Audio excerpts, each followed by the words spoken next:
Olá, amigos do Na Área do Esporte, aqui estamos nós para o nosso semanal contato, falando de coisas do futebol da nossa aldeia, as coisas em relação ao futebol local, ainda que pairadas, não é? As equipes mobilizadas, é bem verdade, mas sem muitas informações. Maringá Futebol Clube e Galo Maringá, ou agora Galo Maringá, antes Aruco. As duas equipes vão disputar a primeira divisão do Campeonato Paranaense de Futebol a partir de janeiro, provavelmente na segunda quinzena de janeiro, a rodada inaugural.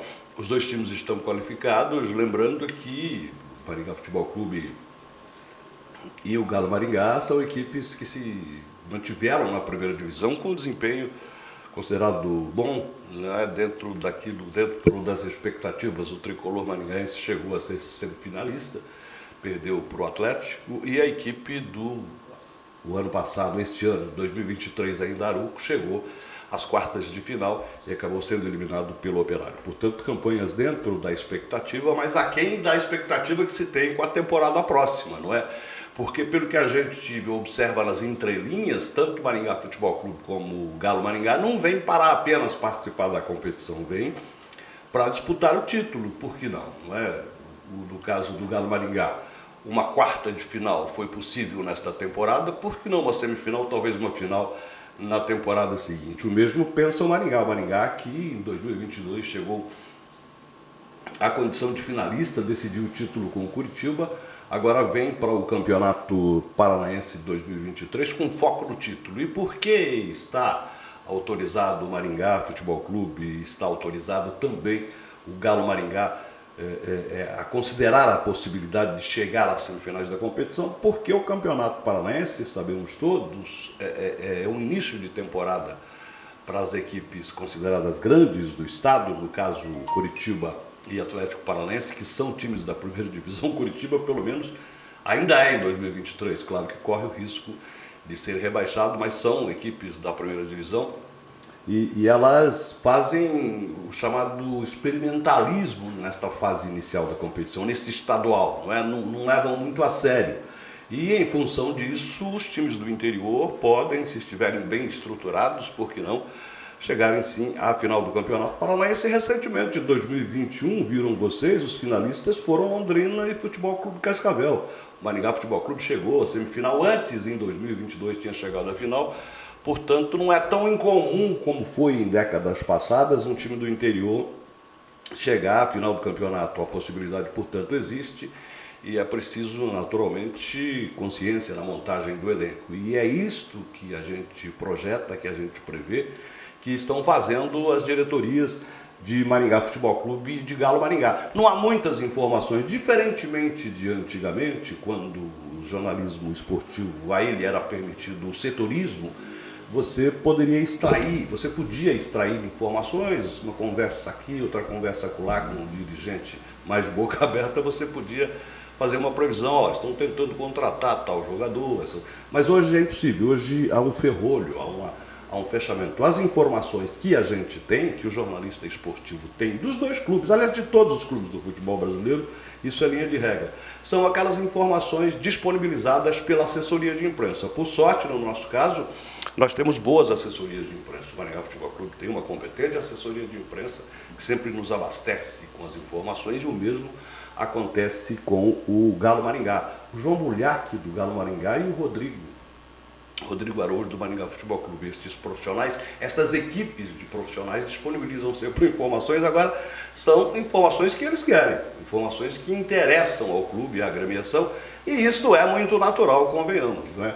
Um ou outro repórter mais afoito, às vezes, consegue uma informação exclusiva, mas é muito difícil o futebol brasileiro. Esta relação da imprensa esportiva com os clubes, ela está muito nesse sentido, né? Está muito fechada, são estas as informações. Afora disso, são só especulações, e se o jornalista quiser trabalhar com a especulação, não é o nosso caso, ele pode trabalhar, mas de concreto mesmo, nada se tem ainda em relação à montagem do Maringá Futebol Clube e do Galo Maringá.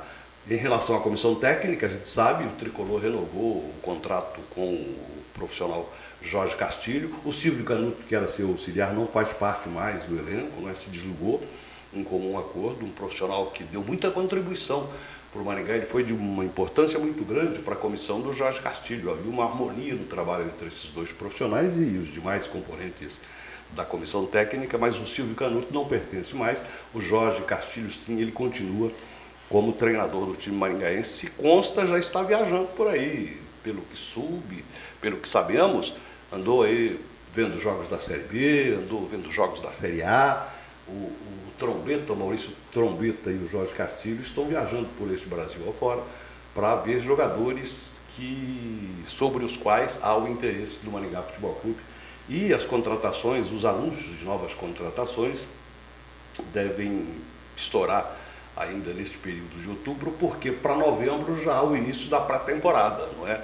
Há a perspectiva de que seja realizado aquele triangular que aconteceu no final de 2022, preparando-se para a temporada de 2023 com o Maringá Futebol Clube, com o Futebol Clube Cascavel e com o Cianorte. Me parece que as diretorias já acertaram, não se sabe se o Galo Maringá participa disso também, mas há uma projeção de que, se não deste torneio, de um outro torneio, o Galo Maringá vai participar. Ouvi alguma coisa no sentido de PSTC e uma outra agremiação, talvez o próprio Londrina, pode ser que isso aconteça, e esse tipo de competição, esse tipo de torneio é importante para as equipes se organizarem taticamente, dá resultado quase sempre. Veja o caso, por exemplo, do ano passado. O Maringá Futebol Clube e o Cascavel, que disputaram estas competições, foram bem no Campeonato Paranaense, né? Se qualificaram para a Série D, por exemplo.